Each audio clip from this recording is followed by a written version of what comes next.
pwede mo naman yung pinagpapahinga, galagala sila. Nasa ilalim ng kapangyarihan ng Diyos yan. Nasa kamay ng Diyos yan.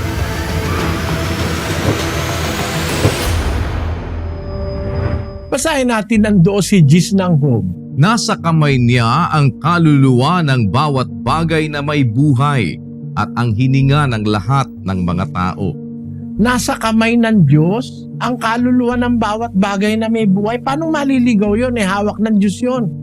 Pagka namatay ka, yung mga kaluluwa na yan ng mga tao ay merong kinalalagyan yan. Hindi pwedeng bumalik yan. Hindi pwedeng gumalagala yan. Basahin natin ang Job 7:9, kapatid na Daniel. Kung paanong ang ulap ay napapawi at nawawala, gayon siyang bumababa sa libingan ay hindi na aahon pa.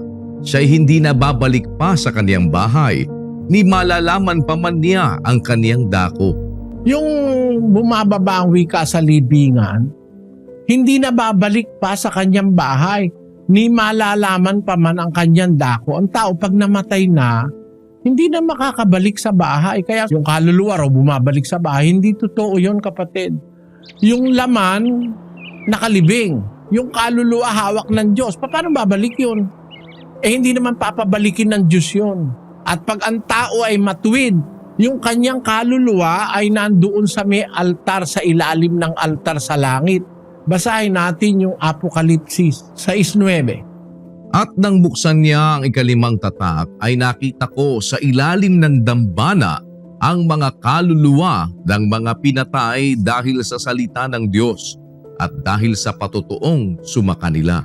Yung kaluluwa ng mga taong mga naging dapat sa Diyos, nandun sa ilalim ng dambana, sa altar ng Diyos sa langit, andun sila.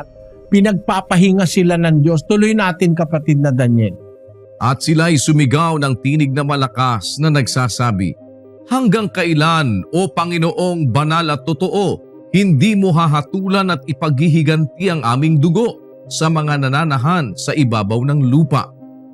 At binigyan ang bawat isa sa kanila ng isang maputing balabal at sa kanila'y sinabi na mangagpahinga pa ng kaunting panahon hanggang sa maganap ang bilang ng kanilang mga kapwa alipin at ng kanilang mga kapatid na mga papatay namang gaya nila. Pinagpapahinga ng Diyos sila. Kaya yung mga kaluluwa na hindi pwedeng galagala dahil pinagpapahinga ng Diyos. Pwede mo naman yung pinagpapahinga, galagala sila.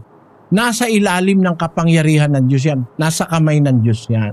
Kaya hindi totoo yun.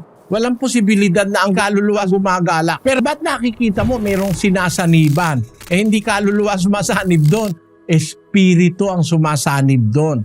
Dalawang klase ang espiritu. Espiritu ng demonyo at espiritu na galing sa Diyos. Ngayon, yung kay Maria Magdalena, may 7 demonyong lumabas sa kanya. Kaya kung minsan may makikita ka dyan, mga tao na babae, kung magsalita parang lalaki ang boses, kung ano-ano pinagsasabi, yung mga espiritista, sinasaniba ng espiritu ng demonyo yun. Basahin natin 8:2 ng Lucas.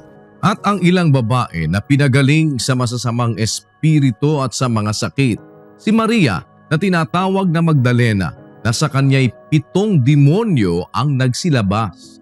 Kay Maria Magdalena, 7 demonyo lumabas 7 masasamang espiritu. Kasi yung masamang espiritu pwedeng sumanib sa tao. Katunayan ng isang nakikita sa mga sinasaniba ng masamang espiritu. Basahin natin yung Marcos 5:1. At nagsidating sila sa kabilang ibayo ng dagat sa lupain ng mga Gadareno at paglunsad niya sa daong. Pagdakay sinalubong siya na galing sa mga libingan ng isang lalaki na may isang karumal-dumal na espiritu na tumatahan sa mga libingan at sino may hindi siya magapos kahit ng tanikala.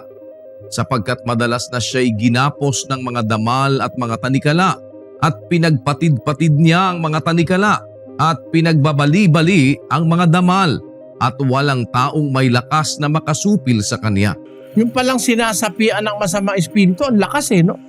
Hindi mo yung mga bakal na panalit, pinagpuputol-putol niya yung mga tanikala. Ano nangyari?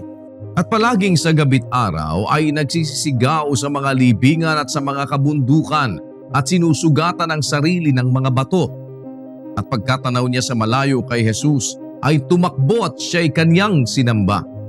At nagsisisigaw ng malakas na tinig na kanyang sinabi, "Anong pakialam ko sa iyo? Jesus, ikaw na anak ng Diyos na kataas-taasan. Kita'y pinamamanhikan alang-alang sa Diyos na huwag mo akong pahirapan."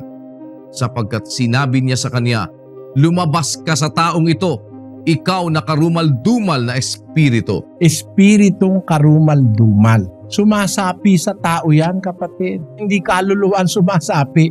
Espiritong karumal-dumal.